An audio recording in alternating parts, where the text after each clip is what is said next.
Hey, welcome back. Today we are doing another book club, and I'm with Cordelia again. And we have done our second Shakespeare play. Our second Shakespeare play is As You Like It, which is another comedy. And it's a lot of fun. So, tell me what you think of As You Like It.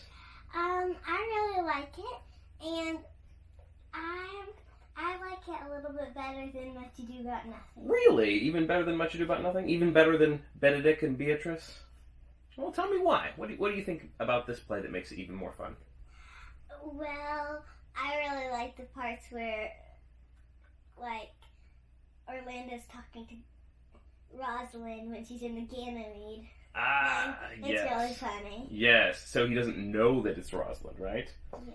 At the very beginning, he falls in love with this beautiful girl named Rosalind, but then he thinks he's not going to be able to see her again. He keeps running into this young man whose name is Ganymede, but then we find out what? Ganymede is Rosalind. Ganymede is Rosalind in disguise. That makes for some pretty interesting conversations, doesn't it? Yes. I remember that as we were reading it, the whole time you're saying, "Oh, I wish he would know that it was really Rosalind," didn't you? Yeah. Yeah, that was pretty fun. What else do you like about it? Who's your favorite character? Orlando. Orlando. Why is Orlando your favorite? He's just really funny. Mm-hmm. What's funny about him? He hung the papers on the trees. Yes, he writes lots of poetry for Rosalind and sticks it on all of the trees.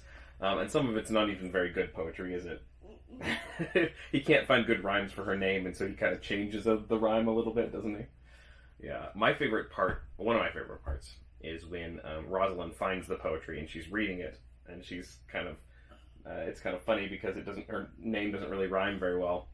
And then, all of a sudden, Touchstone jumps in and starts making a whole bunch more rhymes for her name, right? Yeah. Yeah. Tell me about Touchstone. Do you like him as a character? Yeah, he's pretty cool, and he's really clever. I like that he's clever. That's, really funny. I like that part a lot. He's like a jester, and so he's good at being very clever and very funny. I agree. Another thing I like about this play is that it has lots and lots of songs. Last time when we were talking about Much Ado About Nothing, we talked a little bit about the music, didn't we? Yeah. I like this one. I think there are even more songs in this one. In fact, this one might be Shakespeare's play with the most songs in it. I'm not sure, but it might be.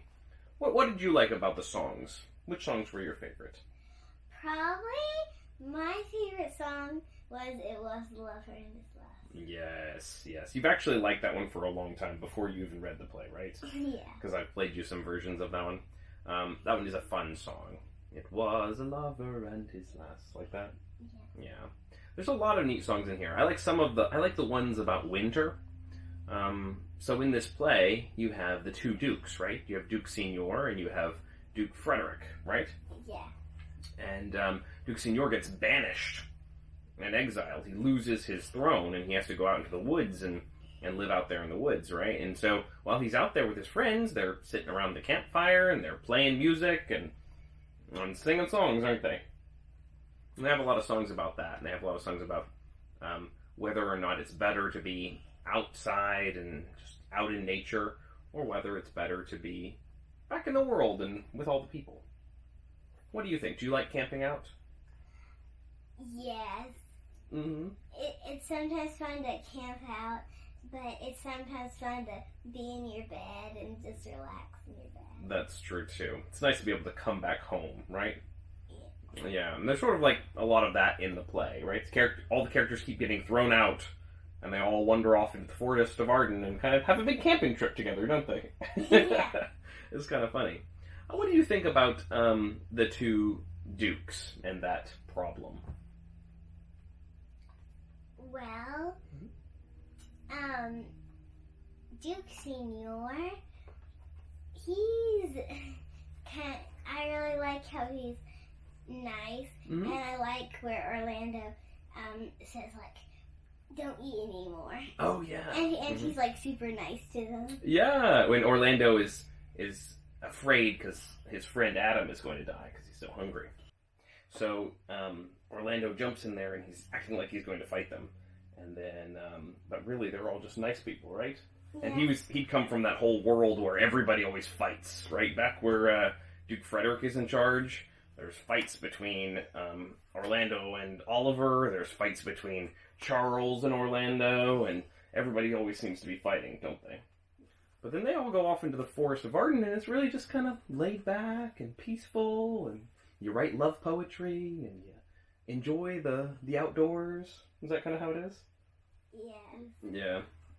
What do you think of some of the other characters, like Phoebe and Sylvius? Well, Phoebe, I think Phoebe, she didn't like Sylvius in the beginning, and then she realized that she should like Sylvius at the end. But where the riddle part, where Ganymede told her the riddle, I thought that was like really funny with Phoebe. Yeah. Rosalind, who's dressed up like Ganymede, she comes up with a really clever idea to fix all of their problems, doesn't she? And she makes it kind of into a riddle. In the end, I think there's lots and lots of weddings at the end of this one, aren't there? Yeah, I think this might be the Shakespeare play with the most weddings. Maybe the most music and the most weddings. But it has a pretty fun ending, doesn't it? Well, that was very, very cool. So, thank you so much for reading another play with me. I really enjoyed reading it with you. And we've already started into our third one, haven't we? Which one is it? 12th Night. 12th Night. So we're going to be reading that one next, and we'll let you know when we finish. As we're finishing up and wrapping up, before we go, I wanted to share some of the cool pictures that you drew, because you drew some fan art of this play, didn't you? Yeah. Yes. So let's grab those real quick. So we have a picture of Corin, the shepherd, who is very cute. And this one might be my favorite, a picture of Touchstone. I love his pants. They're so cute. And he's got his little stick with his face on it, just like in the story. Very cool. And then you had a picture of both Rosalind and also in her Ganymede disguise. Very, very good. And also a picture of Phoebe, the shepherdess. Those are beautiful. Thank you so much for drawing those. They're really, really nice. So, anyway, thank you for joining me again for book club. And we'll do another one soon, okay? Okay. All right. Bye-bye. We'll see you later.